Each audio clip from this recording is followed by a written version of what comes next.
Assalamualaikum warahmatullahi wabarakatuh. Perkenalkan, nama saya Natania Evelyn Surya Putri dengan NBI 082. Di sini saya akan mempresentasikan pengukuran produktivitas dengan metode OMAX atau Objective Matrix. Tahapan pengukuran produktivitas dengan metode OMIX. 1. Menentukan tujuan pengukuran. 2. Menentukan kriteria pengukuran dan data-data. 3. Menentukan rasio performance tiap kriteria pengukuran. 4. Perhitungan rata-rata dan standar deviasi. 5. Perhitungan batas kontrol atas dan batas kontrol bawah. 6. Menentukan target. 7. Menentukan nilai produktivitas realistis. 8. Menentukan nilai bobot kriteria. 9. Menentukan skor dari skala. 10. Menentukan pencapaian kerja. 11. Menentukan indeks produktivitas total. Deskripsi perusahaan. Perusahaan merupakan indikator penting yang menentukan daya saing dan keberlangsungan perusahaan, khususnya di sektor manufaktur. Dalam iklim industri yang kompetitif, perusahaan dituntut tidak hanya meningkatkan output, tetapi juga mengelola sumber daya secara efisien agar biaya produksi tetap rendah. PT Tekstil Mandiri Sejahtera atau TMS yang berlokasi di Solo dan bergerak di bidang tekstil sejak 2012 memiliki 3 lini produksi, yaitu permintalan, penenunan, dan finishing. Meski output stabil, perusahaan menghadapi tantangan berupa peningkatan biaya operasional dan kerusakan mesin yang berdampak pada efisiensi dan profitabilitas. Untuk mengatasi hal ini, manajemen menerapkan metode Objective Matrix atau OMIX yang menilai produktivitas berdasarkan perbandingan output dengan berbagai input yang dibobotkan. Studi ini fokus pada 4 input utama, yaitu bahan baku, tenaga kerja, mesin, dan energi. Dengan OMAX, perusahaan berharap memperoleh gambaran objektif mengenai indeks produktivitas dan meningkatkan efisiensi operasional. Menentukan tujuan pengukuran. Tujuan utama dari pengukuran yang dilakukan adalah untuk menentukan indeks produktivitas pada PT Tekstil Mandiri Sejahtera, yaitu sebuah ukuran kuantitatif yang mencerminkan tingkat efisiensi perusahaan dalam memanfaatkan sumber daya input untuk menghasilkan produk atau output.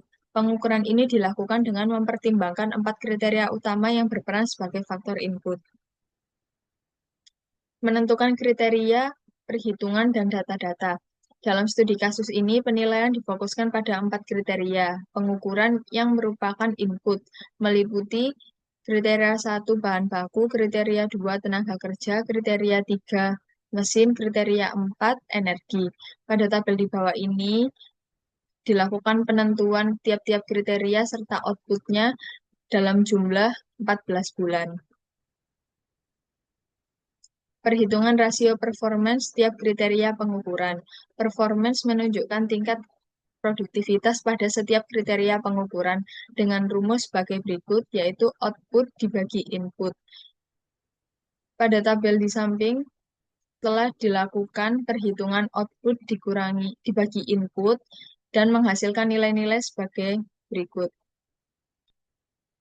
Perhitungan rata-rata dan standar deviasi. Yang pertama tertera rumus rata-rata dan yang kedua tertera rumus standar deviasi. Perhitungan rata-rata dan standar deviasi dari rasio performance tiap kriteria ditentukan totalnya dan dicari rata-ratanya. Lalu untuk standar deviasi itu didapatkan dari rasio performance dikurangi hasil rata-rata seperti 9,33 dikurangi 2,80 lalu dikuadratkan dan menghasilkan 42,65. Setelah itu ditotal secara keseluruhan dan dicari rata-rata. Untuk standar deviasinya didapatkan dari akar 5,79 atau akar dari rata-rata tiap kriteria. Pada tabel bawahnya terdapat rangkuman nilai tiap kriterianya. Perhitungan batas kontrol atas dan batas kontrol bawah. 1. Degree of accuracy. Yang kedua, confidence level atau tingkat keyakinan. Yang ketiga, batas kontrol atas dan batas kontrol bawah. Perhitungan BKA dan BKB setiap kriteria. Standar deviasi dan rata-rata sudah didapatkan dari tabel sebelumnya. Tinggal menghitung degree of accuracy, confidence level, sesuai rumus yang tertera pada tabel di atas. Menentukan target. Satu, menentukan target sasaran akhir, skor 10, nilai dari skor 10, batas kontrol atas BKA yang merupakan batas produktivitas maksimum pada setiap kriteria produktivitas. Dua, menentukan sasaran jangka pendek atau skor 3.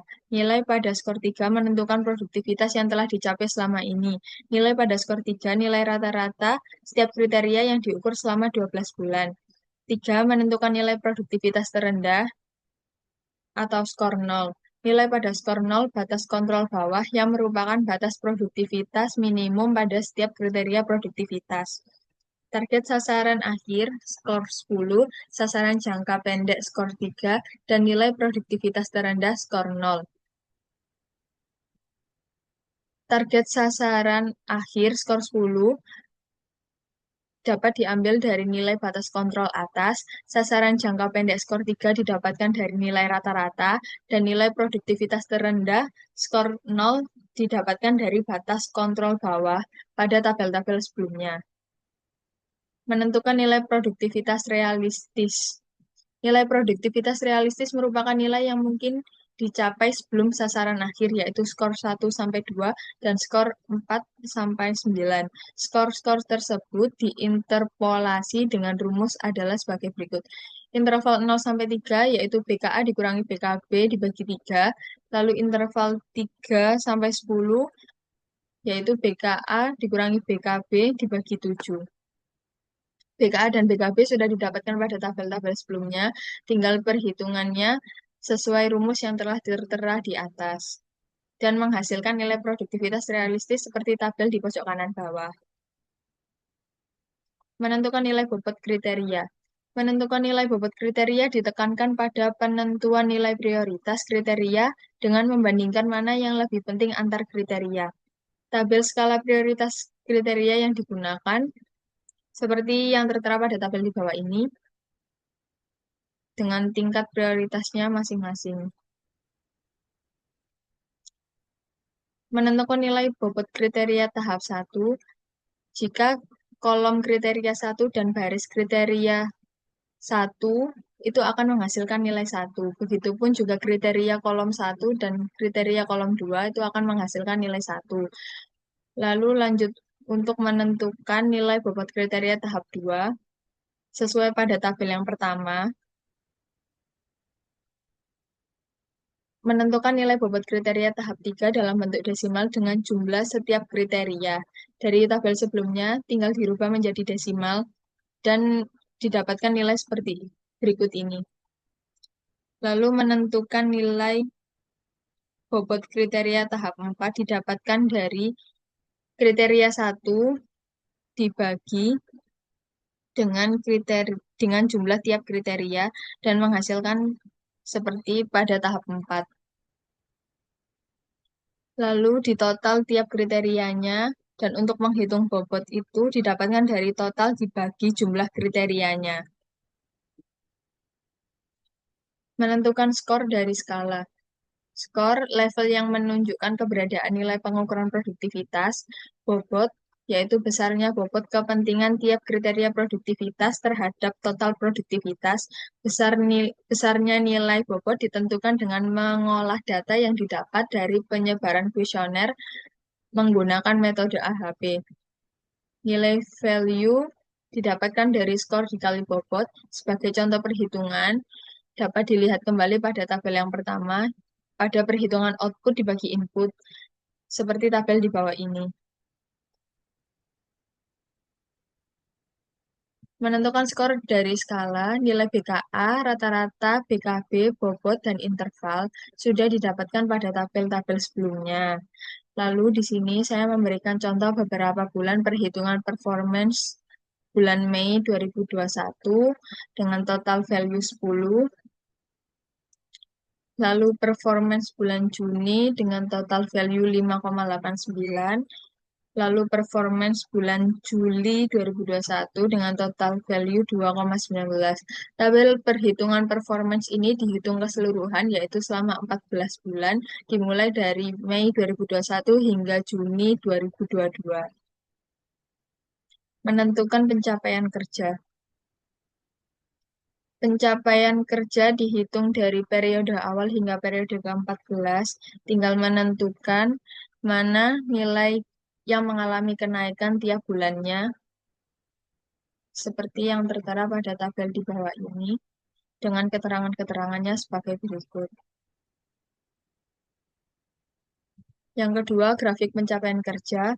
Berdasarkan grafik dan tabel pencapaian kerja, terlihat bahwa pencapaian kerja mengalami naik dan turun selama periode Mei 2021 hingga Juni 2022, yaitu pada bulan Juli 2021 sampai Agustus 2021, Agustus sampai September 2021, Oktober sampai November 2021, Desember 2021 sampai Januari 2022, Januari sampai Februari 2022, Maret sampai April 2022, April sampai Mei 2022, Mei sampai Juni 2022.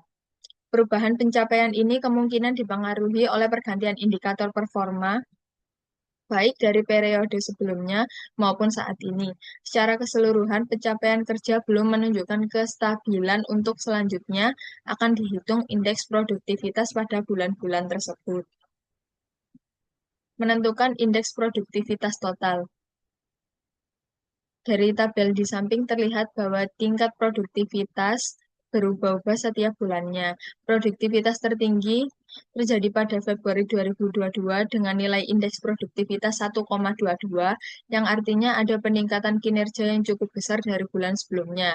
Sebaliknya, nilai indeks produktivitas terendah terjadi pada April 2022, yaitu hanya 0,06, menunjukkan penurunan kinerja yang sangat signifikan. Beberapa bulan lain seperti November dan September juga menunjukkan peningkatan kinerja yang cukup baik. Secara keseluruhan, performa naik turun setiap bulan, sehingga perlu dianalisis lebih lanjut apa penyebab naik dan turunnya produktivitas tersebut. Sekian presentasi dari saya. Mohon maaf apabila ada salah kata. Wassalamualaikum warahmatullahi wabarakatuh.